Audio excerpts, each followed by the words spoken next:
We are waiting for the steel to heat up for a upsetting video. And one of the things we got into a discussion about the other day in class was angles versus ratio. Whenever I'm talking about angle points or edge bevels, things like that, I always refer to a series of angles. So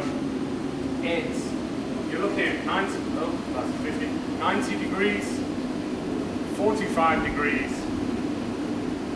22.5 degrees, and 11.25 degrees. And the reason that we refer to these are really fast reference angles that you can do at your angle. So the idea being that 90 is this, right? It's straight up compared to the face of the angle. It's coming straight up along the side. That is your 90 degrees. 45 degrees being that. That is the same as taking your hammer from here and dropping it to here. Okay? That is a good 1-to-1 ratio. 22.5 degrees is half of that. So you'll be looking at somewhere around about there. So what you do is 45, drop that in about half, that's your 22.5 degrees. And then the final one, being 11.25, is half of that, which is more like there. And that again is 45, 22.5, 11.25. Okay? Now if we look at that as a ratio, this is a 0-to-1 ratio. So go along, it has gone nowhere. This is a 1-to-1 ratio,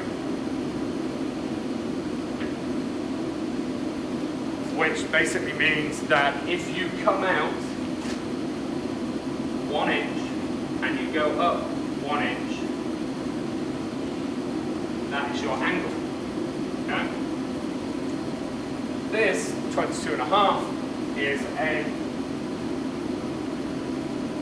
2-to-1 ratio, meaning you come out 2 units and you come up 1 unit. Put that into a block.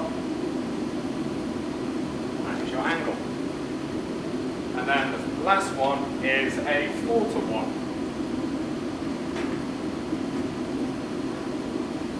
Or double of that. So that would be 1 unit being this. 1, 2, 3, 4.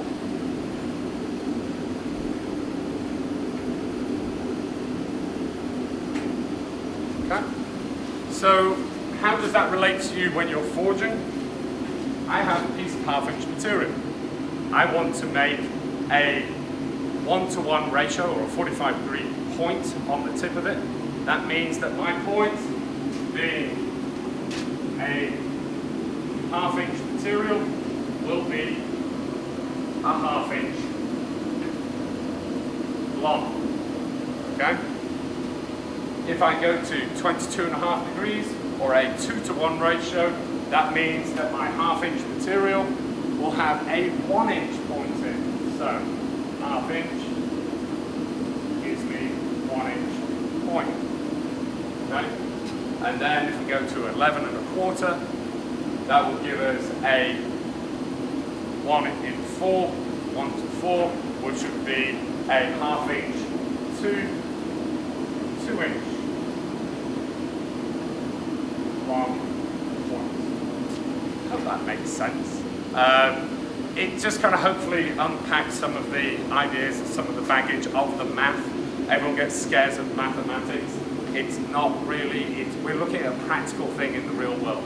So you want to make a 45 degree, you know you're coming up high, you know that your material is short, you want to go for a 22.5, you know it's twice the length of the width of the material, so if it's 1 inch material, it's a 2 inch long point.